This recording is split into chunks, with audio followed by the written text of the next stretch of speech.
There's our cue. All right, I will call the meeting of the Colonial School Board of Education to order for the month of January. Our flag salute this evening will be led by Mr. Chris Pichu, school board member. Chris, if you will, please. I pledge allegiance to the flag, To the flag of the United of the States United of States of America, America, and to the republic for which it which it stands, stands, one one nation, nation, under God, God, indivisible, indivisible, with liberty and liberty, justice and for all. justice for all. Thank you, Chris. First order of business we have is any additions and or corrections to the board agenda. Hearing none, do I hear a motion to approve the agenda as it's presented? So moved. Second. Move a second to approve the agenda as presented.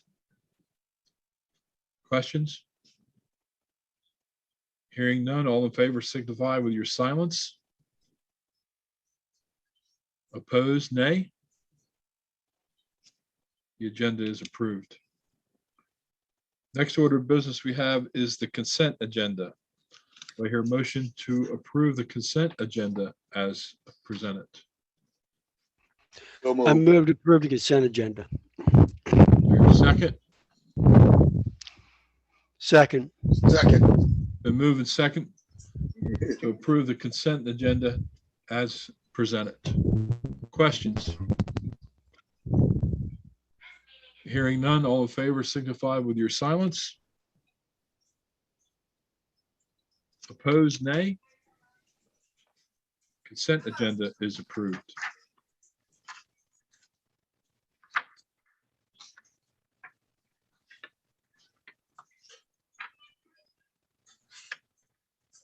Next order of business we have is the administrative contract for the superintendent. Do I hear a motion to approve the superintendent's contract as discussed in executive session? So moved. Do I hear a Second. second? Move a second to approve the superintendent's contract as discussed in executive session. Questions? Hearing none, all in favor signify with your silence. Opposed, nay. Motion is carried. The next order of business we have is updates and action items. Board policy manual. Dr. Menzer? Yeah, Mr. Laws, as you know, board members, as you know, last month we presented for a first read a policy for the board to approve and review related to staff recognition. You got a little bit of an overview of it last month from Ms. Falcon.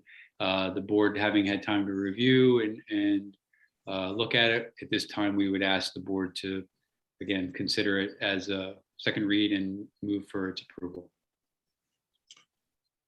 Do I hear a motion from a member of the board? So moved.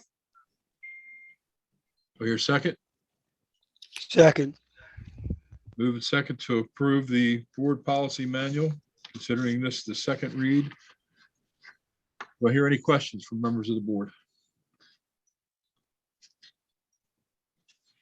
Hearing none, all in favor signify with your silence. Opposed, nay. Motion is carried. Student board member report. Is Ms. Faircloth with us this evening? I don't believe she's with us this evening. I don't see her in the room, and I know she said she was going to be able to make it only virtually, but because she was at an event or something. I don't see her on here, so she must not have been able to make it. If she pops in, we can always circle back to her. Your pleasure, Mr. Laws. That'll be fine. We'll do that. Okay. Okay, next order of business is a financial update, fiscal year 22 budget presentation. Ms. Falcon? Good evening, President Laws, Vice President Schiller, and Colonial Nation. If I could be allowed to share my screen, I'm going to go ahead and put up the final budget presentation for FY22.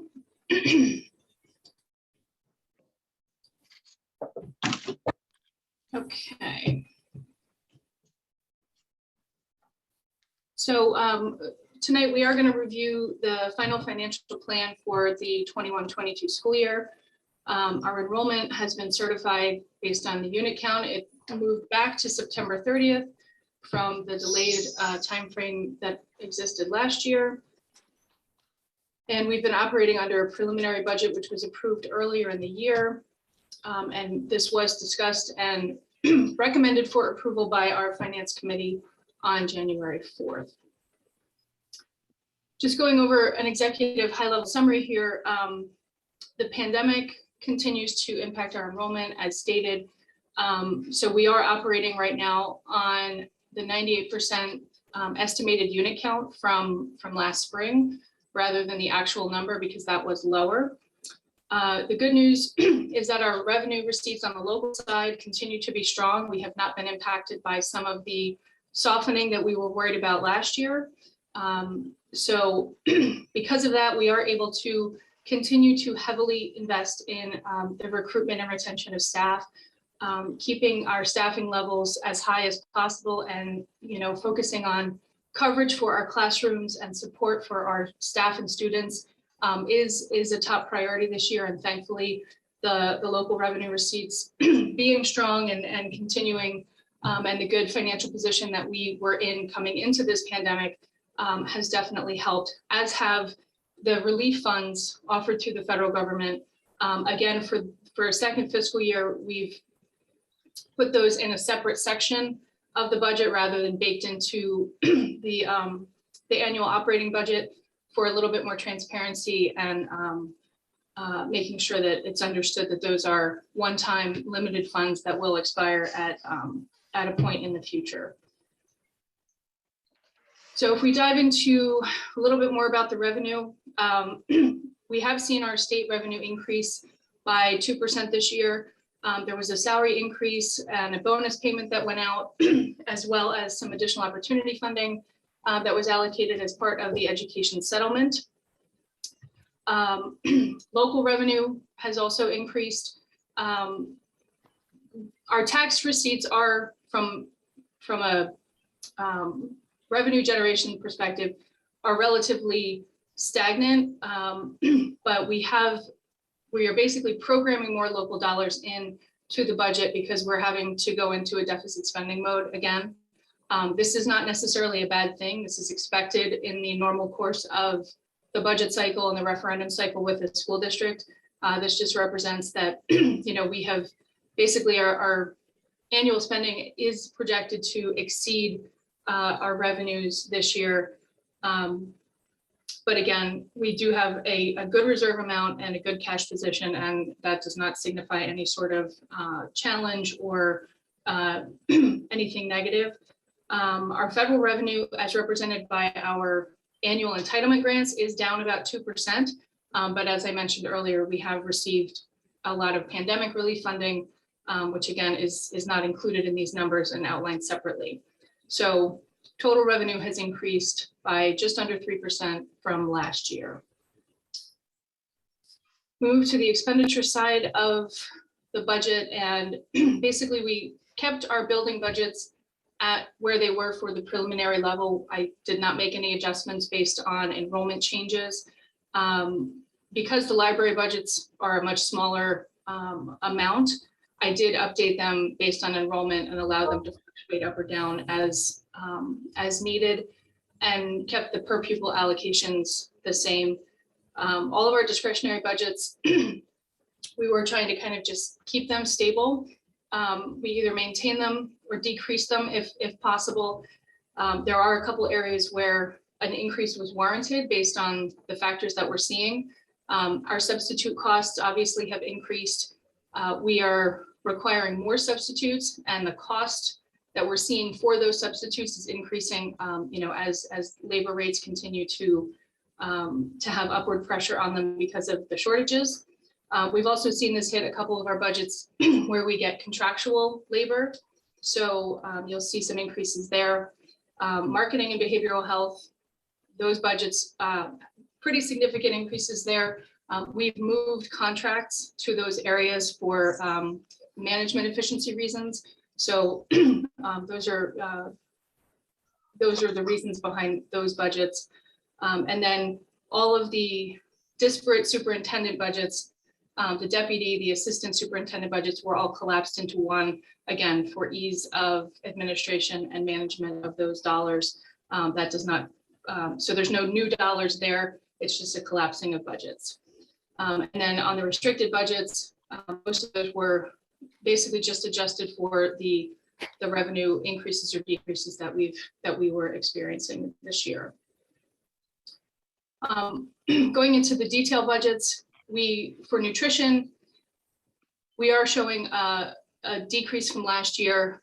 A portion of the nutrition spending is being supported by our ESSER funding. That is not programmed into the operating budget this year, so that's part of the decline. But we are also seeing that, you know, they are serving fewer meals. There's also supply chain issues where, you know, orders are not being completely filled, and our nutrition department continues to stay very nimble and, you know, meet new challenges as they're trying to change menus and so forth and adapt to some of those issues. But that's causing a declined need for some spending in the food and other supply areas. Transportation, that is increasing. The formula for the state was increased in a couple different areas. There's also some different breakouts for our homeless and foster care expenditures. So a lot of those numbers that seem like they're really big increases or decreases are because of the shifting and creating discrete budget line items to just, you know, better explain the spending and where the need is coming from. And then with John G. Leach, we made the decision to pull the integration programs away from the Leach budget. We have, as stated here, Southern, George Reed, and William Penn, as well as the Wallen Adult Integration Program, have basically been moved back from the Leach budget into the Colonial budget structure. This is contributing to some of the larger increases that you're seeing for the local and state salary lines in the Colonial budget as well, because we're moving all of those salary dollars back into there. This will create more transparency around the cost of the Leach program discretely, but it won't impact programming or services at all. This was really just a budgetary move for transparency purposes. And then this next slide outlines the funds that we're using to support the state reduction plan. Again, these were cuts made to the FY18 budget. The cut was already taken and those funds are gone, but what happens is the state allows us to essentially pull money from different pots to backfill the cut that was taken out of our Division 2 all other cost allocation, which is one of the larger sources of discretionary funding that we receive from the state. So this is just detailing where the funds are coming from to help backfill that cut. And then also included in the budget is information on our ESSER funding, which is the federal pandemic relief grants, as well as more information on local property taxes, some of our enrollment information, and our position entitlement report as well. So just to recap, again, we are really trying to maintain our investment in personnel, keeping our classrooms, our buildings, and our students supported is really a top priority. You know, not just in keeping things running, but also recruiting and retaining good talent and new talent that's coming into the labor market right now. So that is where most of the cost increases are coming in. Again, our enrollment declines have impacted us in some areas, but between the relief funds from the pandemic, and we do have, you know, the additions of more opportunity funds coming in through the settlement and some other discrete state grants, we are relatively stable. Not relatively, we are stable, and we can right now avoid any unnecessary or any painful budget cuts or staffing cuts. We're also trying to utilize our federal relief funds on the major investments that are going to get a lot of bang for our buck in the long run around facilities, investing in new HVAC systems, investing in roof replacements and other large projects that would otherwise cost our taxpayers dollars in an increased tax rate, as well as, significant investment in new curriculum, as well as a lot of new technology that we're infusing into our classrooms. So, and again, I'll restate, we are moving into a deficit spending mode. However, because we have our, we have good financial reserves at this point in time, unless we see any significant cuts from the state level or federal funding, our entitlement grants, dries up completely, we should be able to stave off any sort of operational referendum that might be needed for several more years. So that is where we are for the FY22 budget. And I am happy to entertain any questions at this time. Okay, questions from the board. Mr. Schiller, anything?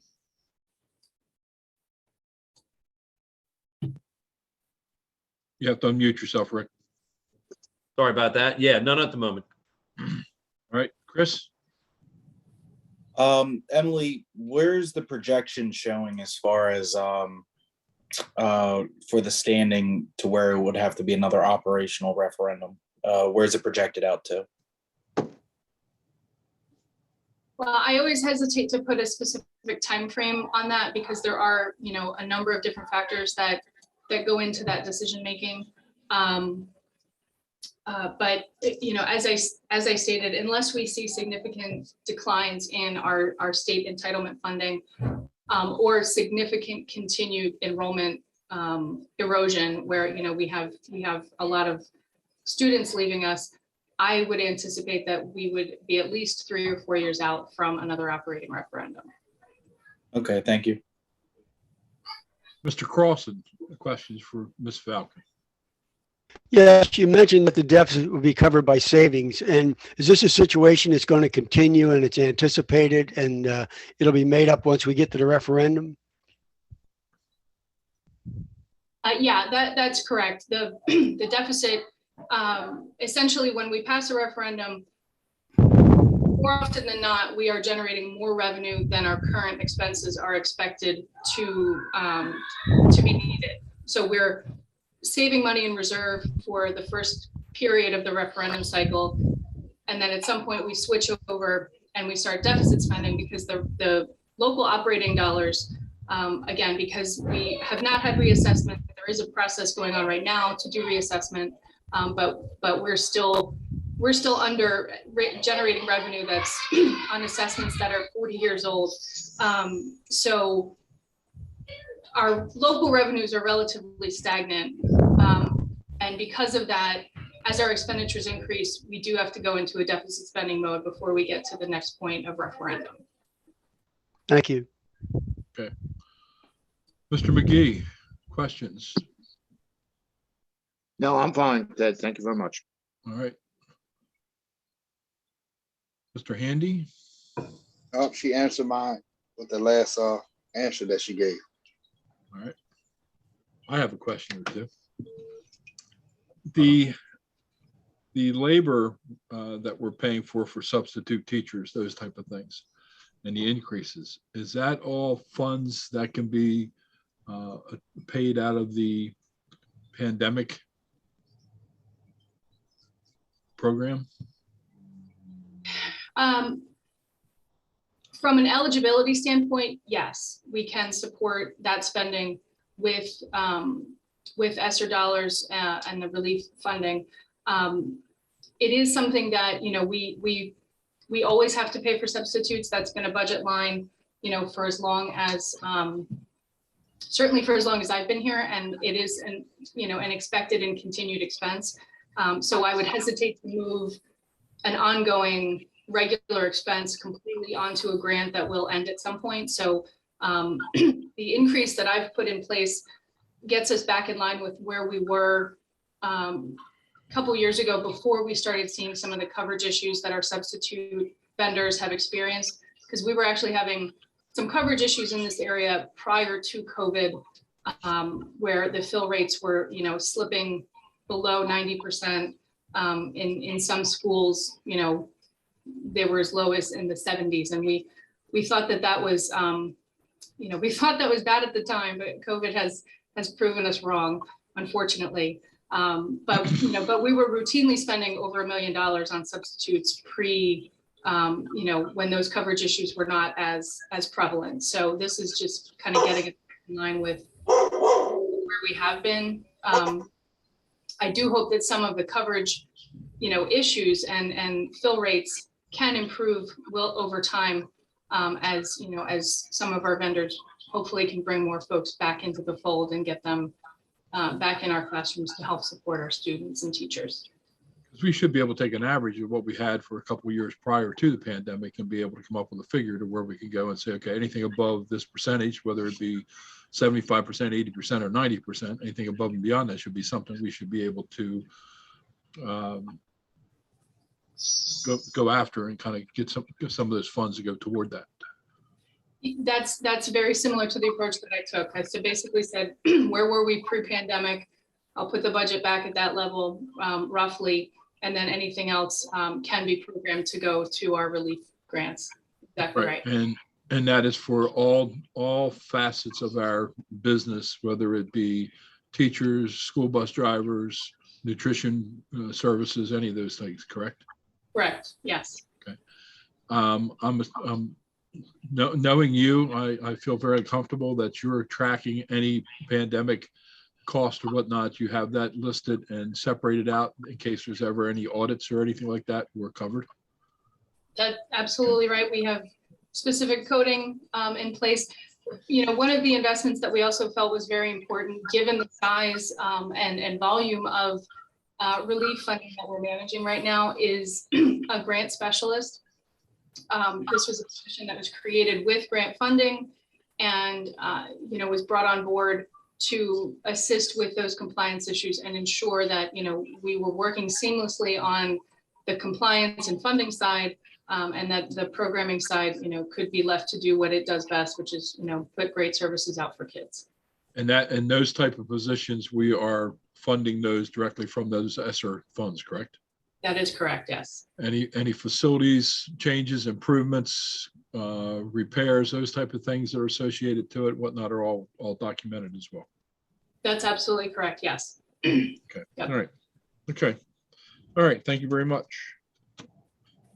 Okay. Do I hear a motion from members of the board to approve the final budget for the fiscal year? Oh, hold on. Let me step back one more question.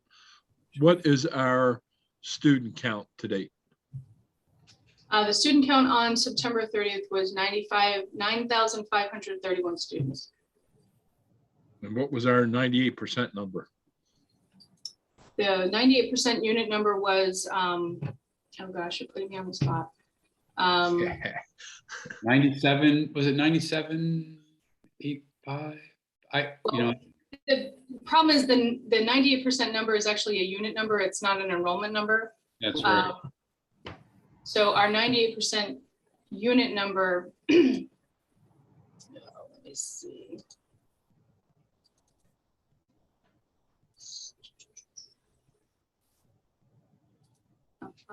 You probably can anticipate what my next question is going to be.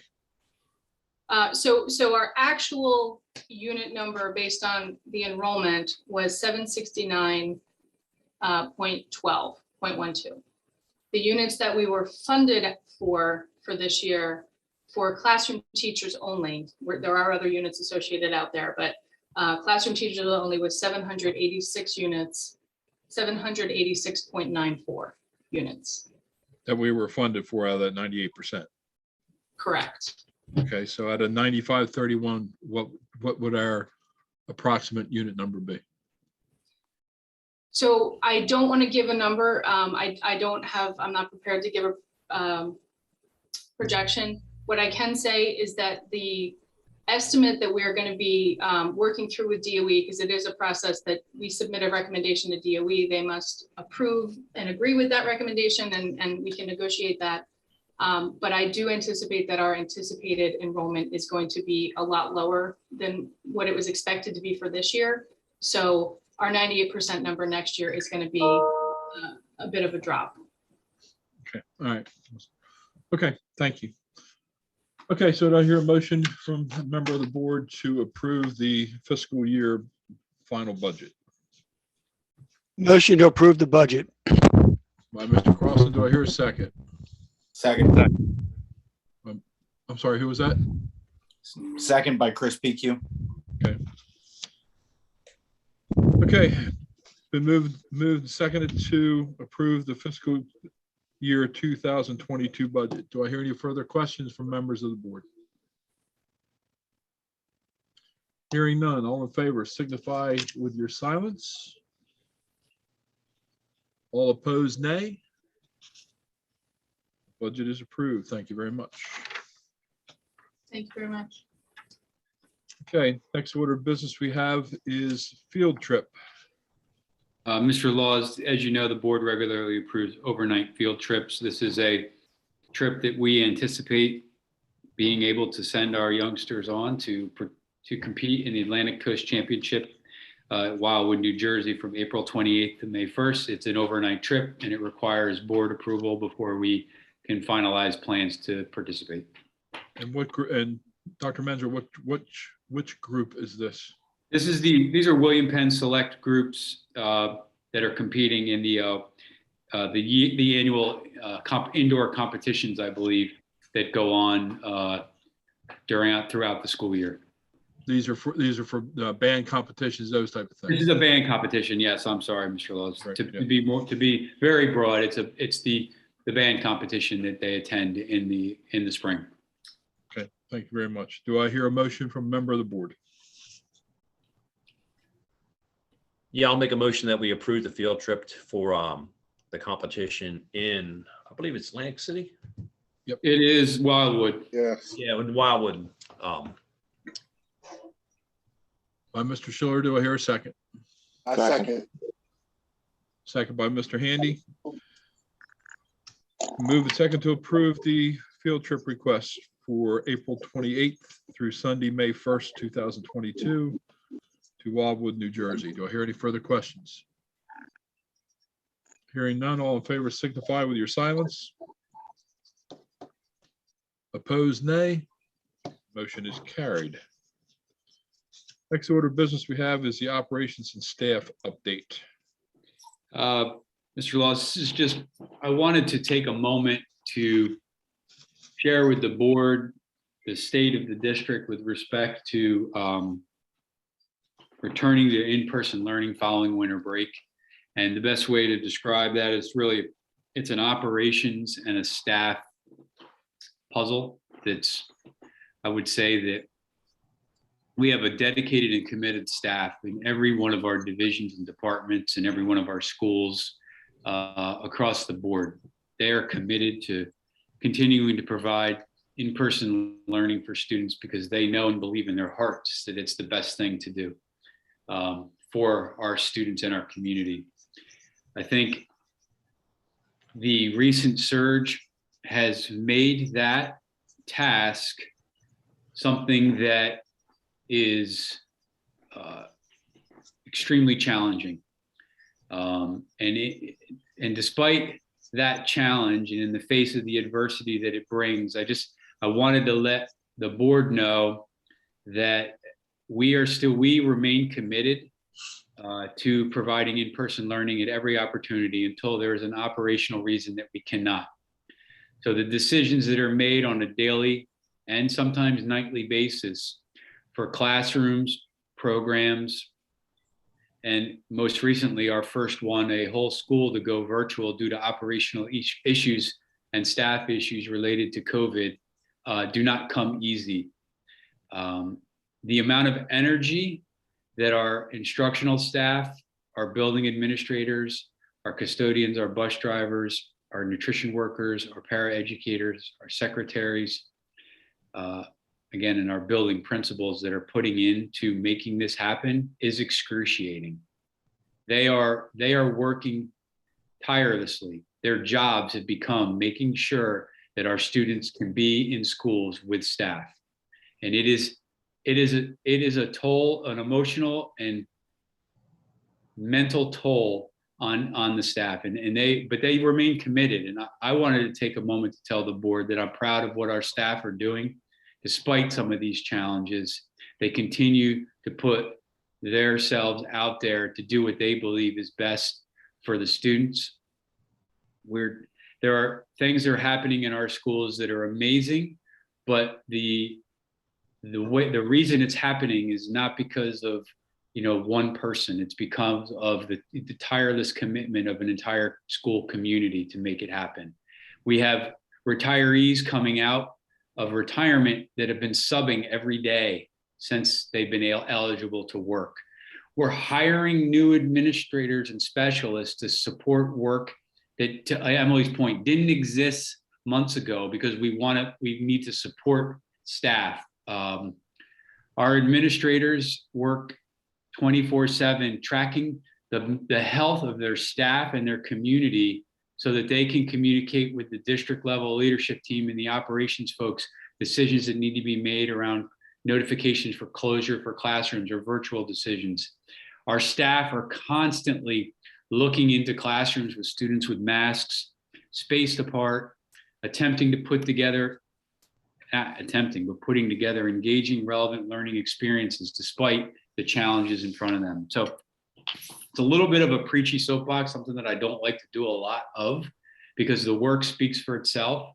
But since we've returned from break, I would be remiss to not share with the board that doing what we are doing comes at an extreme cost, and it's on the mental and emotional backs of all of our staff, each and every job category. And I don't want to list through every single one that I've seen and heard because it would demean those that I don't share, but I just think the board should know that. If you get the chance to recognize a school, a teacher, or an educator, anybody who works in our system, whether it's a bus driver, that they are truly doing things that, 6 months ago, they never would have thought they were doing because of what's going on right now with COVID. So I could go on and on, but I'm just going to end it there. And I'll take any questions if there's any specifics that you would like to hear about.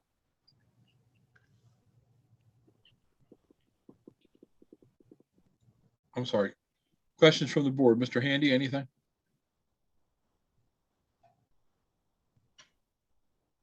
No, sir. Sorry. All right. Mr. Pichu, anything? No, sir.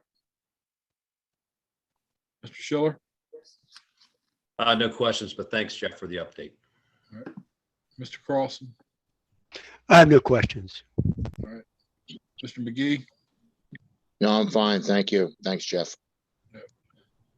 Jeff, I don't have any questions, but I will say, and I'll echo what I've heard from the other members of the board, is please express our appreciation to all members of the staff for what they do.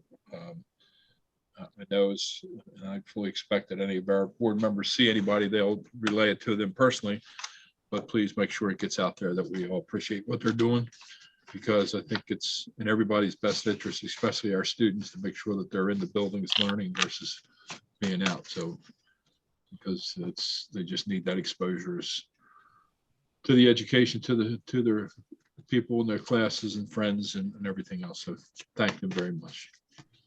Yeah, so I mean, I will tell a quick funny side story. I was at Wilbur the Thursday before the snowstorm of Thursday night, and I call it a storm just to make it sound really bad, but it was just a dusting, right? Everyone said so.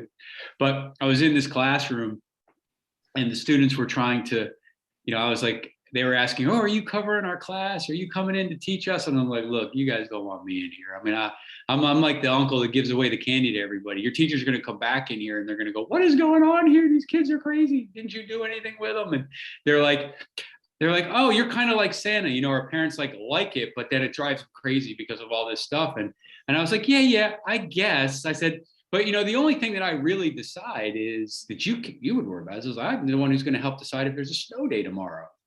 And so they were like, oh, well, that got their attention. And I said, oh, let me ask you a question. What would you want to do? Like, let me give you, here are the three options. I was like, there's straight up snow day. There's a virtual day where you can teach with your teacher, or there's an async day where you would work on your own, but you would do schoolwork for the teacher. Like, those are the three options. So I was like, let's see, what would you all pick? And so I lead with the virtual option with teaching with a teacher. And so I'm thinking that's going to be like, they're going to want their traditional snow day. This one girl in the front of the classroom raises her hand and is like the only one raising her hand. And she wanted it. And she was like, oh, yes, like hand up, like there was no tomorrow. And I said to the teacher, you need to go give that young lady a hug. That is unbelievable, because that's all because of you. So the teacher goes to give her a hug, and then 10 other hands go up. They all love this teacher. They want a hug. They wanted to be with their teacher. That is what goes on in Colonial. You can't package that in any other way. It was just a great moment.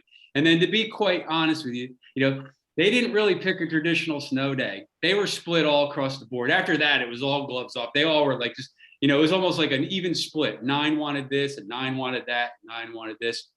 But that dynamic that our staff have with our students is priceless. And that's why it's important that our students are around our staff. There's more to it than just straight up academics and classroom instruction. There's those relationships that I think that are priceless. So I'll just echo your comment with a funny little sidebar that I experienced.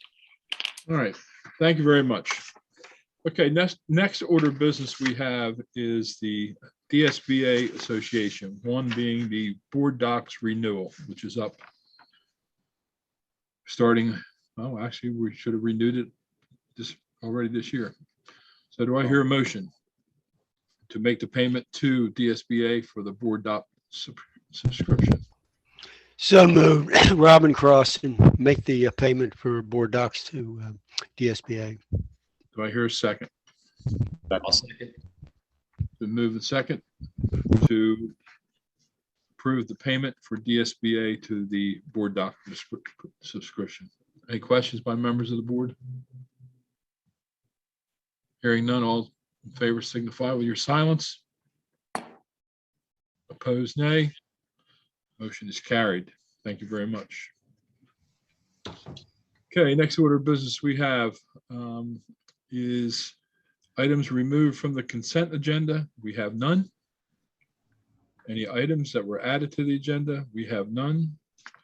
Public comment? We have none, as far as I know. Is that correct?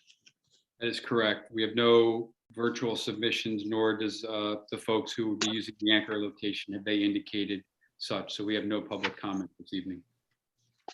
Okay, thank you very much. Next order of business we have is to address our board vacancies. We all know Ms. Kennedy resigned last month, and we advertised, and we have 2 applicants that have submitted their desires to fulfill her seat until June 30th of this year, at which time that seat will be filled with a member from that will have gone through the election process in May to fill that for the remainder of that term, or that seat's term, which I believe is 2 years. Will be left after this. Don't quote me on that, but I think it is. But anyhow, we have 2, as I said, we have 2 individuals who have submitted their requests, Ms. Christine Smith and Ms. Kimberly Lake. So each candidate has been invited to attend our meeting this evening. We will go through a quick question and answer session with each of those individuals. And after that is complete, at that time, we will convene back in, we'll go into recess, and we'll convene back into executive session with the members of the board and discuss both individuals, and then we will reconvene after that discussion back in general session to vote or to move forward with those individuals. Okay. So we'll take our first candidate.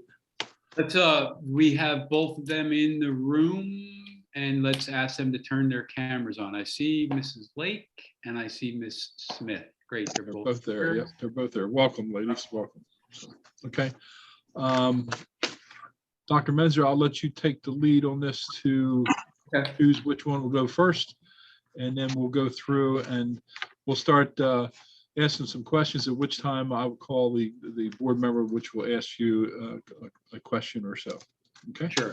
So the interview is going to flow this way. Christine and Kimberly, we're going to have a board member who's going to ask each of you the same question.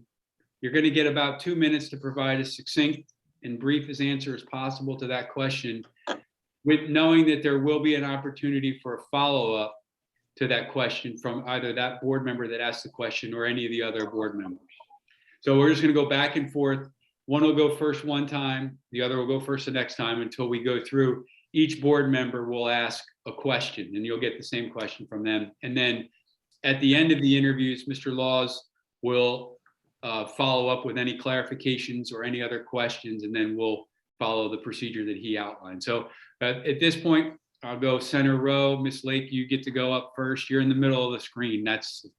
I'll flip a coin. All right, that's my coin flip. So we'll start with Miss Lake. Mr. Laws, you go ahead and select your board member. Okay, Mr. Schiller, if you would, please. My first question would have been to both of you, actually. I'm assuming you're going to have a terrific experience serving on the board, even in the brief capacity that you will. Are you already considering, or would you consider running for the seat again when it's due up in end of June, which means you have to run in May? Hi, I guess it's my turn first. That's Yes. correct. Yes, that is my intention. Apparently it's not his. Sorry, I have no place else to put them. You pulled outside. All right. All right. Mr. PQ, your question for Ms. Lake? Do we want to let Ted? Do we want to let Miss Smith answer the question? Sure. That'll streamline it a little bit. So yes, Yeah. Ms. Smith, if you will, please. Yeah, good evening. Yes, it would be my intention to run. Glad to hear that. All right. Okay, Chris? So to Miss Smith, Chris. Yes. So for Ms. Smith's first, and then to Ms. Lake. So serving on the Board of Education requires a heavy time commitment with many evening meetings, school functions that are expected to attend as many as possible. It includes regular and executive sessions, school events, functions, which could be graduation, teacher of the year, retirement ceremonies, and in some cases, state functions. The question is, will your schedule allow you to commit to that expectation as a board member? It will. I have recently retired, so that does, provide me some additional time. But I'm somewhat familiar with those types of commitments based on my prior experience at Red Clay. Ms. Lake? Hi, can you repeat the question, please? Yes. So serving on the Board of Education requires a heavy time commitment as far as evening meetings, school functions, and it's expected that board members attend as many as possible. This can include regular and executive sessions, school events, functions, and like I said, that could be graduation ceremony, teacher of the year, retirement ceremonies, some cases even state functions. Are you committed to that expectation to be able to attend as many of those as possible? And would your schedule cause any issues with that? Okay, I work from 9:30 to 6. I'm working from home, so it was great that I could just leave a couple minutes work or leave a few minutes early from work and sign off and jump into the Zoom call. They seem to be working really well for me. I do have personal time that I can use to attend some functions that may happen during the weekday. My evenings are pretty much free, and that's that's my availability. Thank you. Mr. McGee, your first question will be for Ms. Lake. Good evening. You'll have to excuse me not being on the video. I'm currently preoccupied with something else. Anyway, I would assume that you follow Colonial School District. I have a question. In your opinion, what do we do right and what do we do wrong? Well, I think that you're doing well with removing barriers, inclusive, such as your focused organization, and you seem very authentic and compassionate. And this my last thing would be getting students ready for the world, either in the United States or otherwise. And what do we do wrong?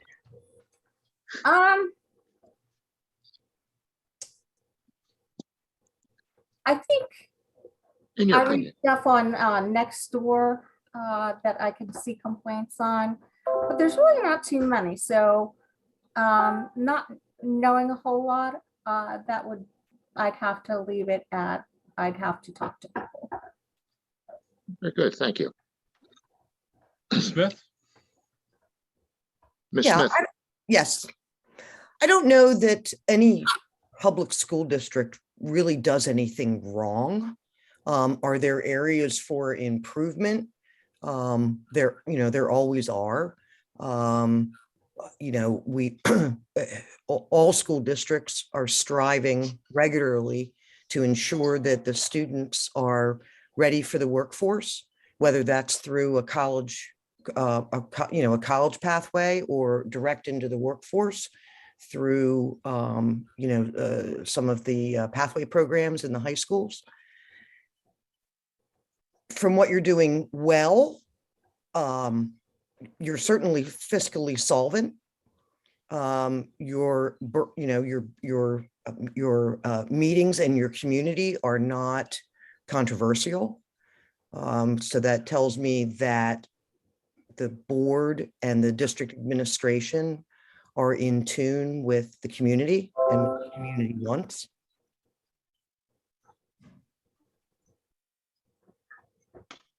Leo, any further question? No, thank you very much. Yes. Okay, absolutely. all right. Okay, thank you.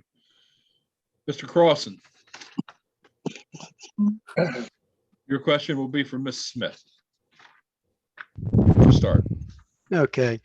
Ms. Smith, my question is, what are your thoughts on transgender policy in school districts regarding sports, bathrooms, showers, etc.?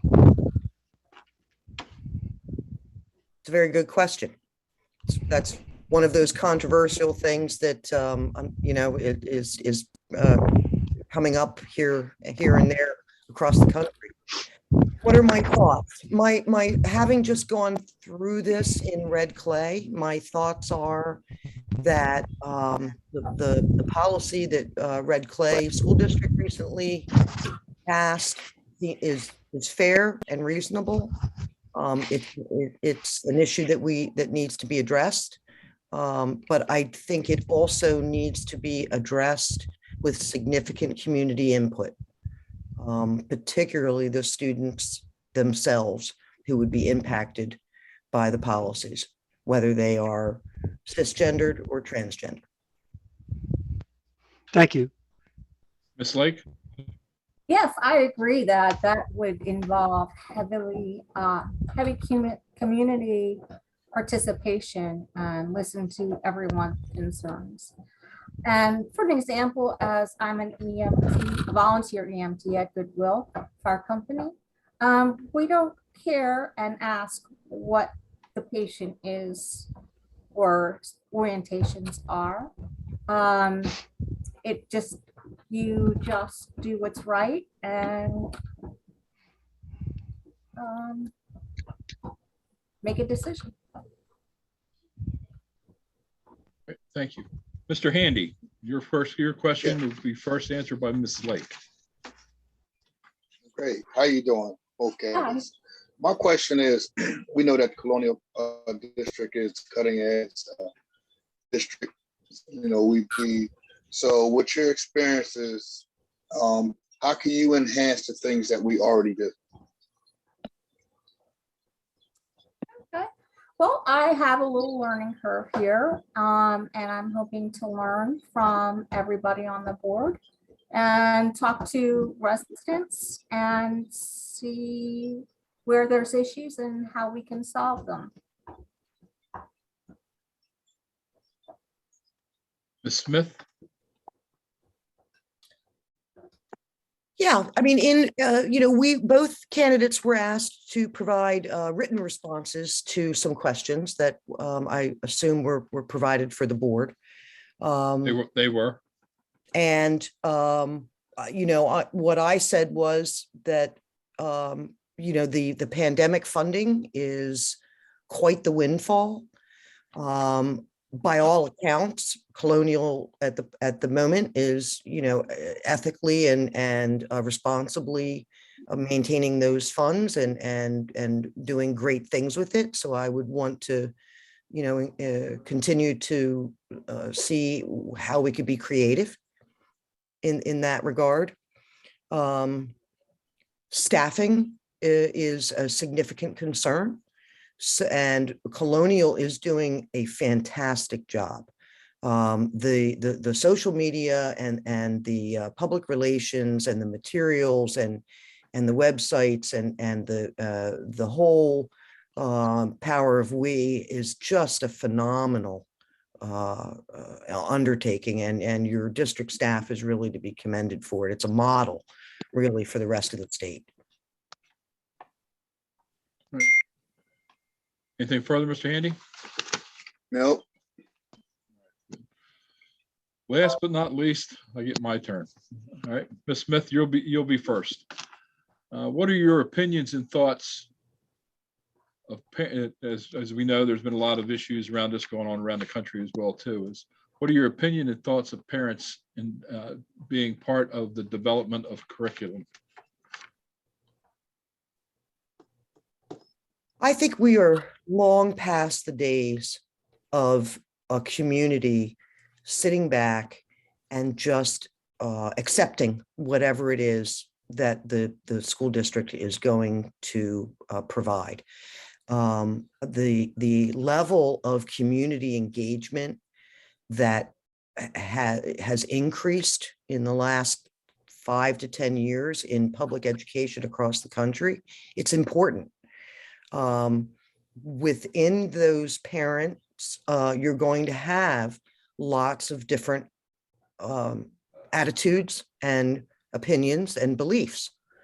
I believe the role of a school board member is to listen to all of those concerns and opinions, but that the board needs to operate in not who is the loudest, but what is best for all kids. Okay, Ms. Lake, Yes, can you repeat the question, please?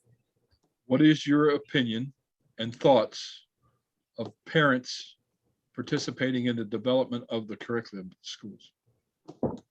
I agree. You can't just always go with the loudest because it might not be the best. Community input, evaluating what the children are going through. Well, I guess it involves setting goals too. Where I personally have done a lot of work in my community, not necessarily for school board issues, but neighborhood issues, road issues, noise complaints.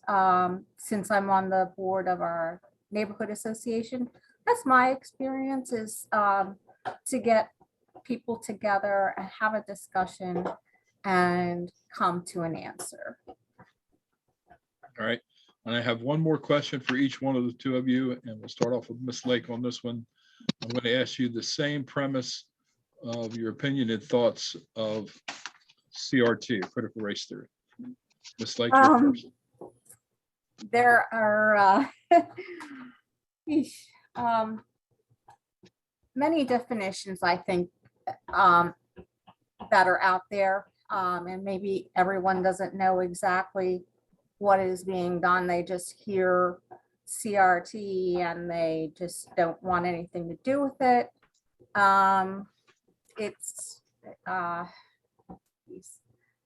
It goes back to I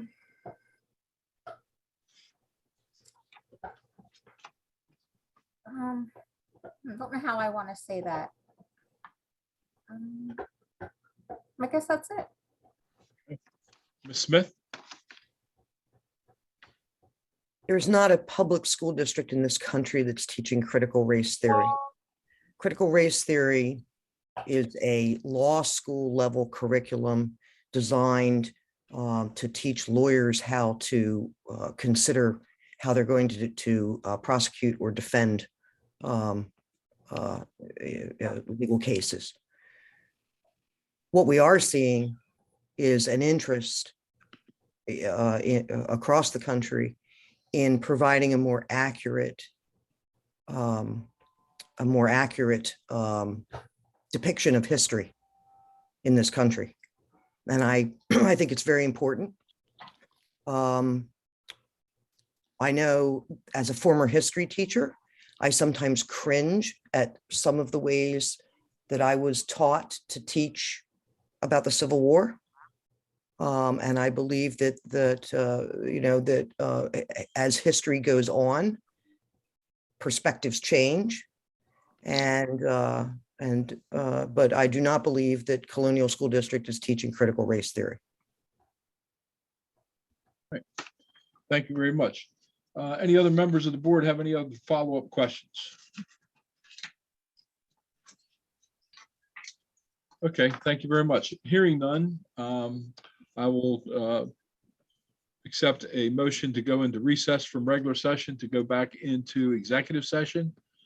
And I would suggest that it would be for everybody, just kind of stay tuned on that. If I could, I would set a time limit, but I don't think I can do that right now. But I would hope we would be within the next half an hour so that we could be through our discussions and be back. Might be a few minutes longer, but we're going to try to shoot for that if we can, and then we'll go from there. So do I hear a motion from the board to go into recess for regular session to return to executive session? So moved. Do I hear a second? Second. All right. All in favor signify with your silence. Opposed, nay. Okay, we are in recess. We'll be back into executive session in 5 minutes, and then we will be back shortly. All right. Shane, I think you could pause the room. Or you can, if you paused it, leave it paused then. I'm sorry. You know what you're doing better than I do on the tech side, so leave it paused. All right.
I think the only one we're missing is Mr. Schiller.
Okay.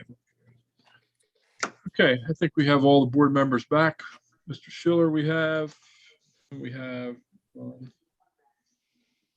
Rick, okay. Okay, welcome back, everybody. Do I hear a motion to come back into session from our recess for executive or for regular session, please? I move to come back into session. Robin Crossan. Your second? Second, Chris PQ. All in favor signify with your silence. Aye. Opposed, nay. Okay, after our discussion in the executive session, we are prepared to move forward. Mr. PQ, do you have a motion? I make a motion to appoint Christine Smith to fill the vacant District B seat. Do I hear a second? I second. Okay, second by Mr. McGee. Okay. This is going to be a roll call vote. Again, as a reminder, to be successful, we have to have a majority of the seats, which will be 4. If this motion is not successful, then we will proceed to the second applicant and go from there. All right. Mr. PQ, Yay. Mr. Crossan, No.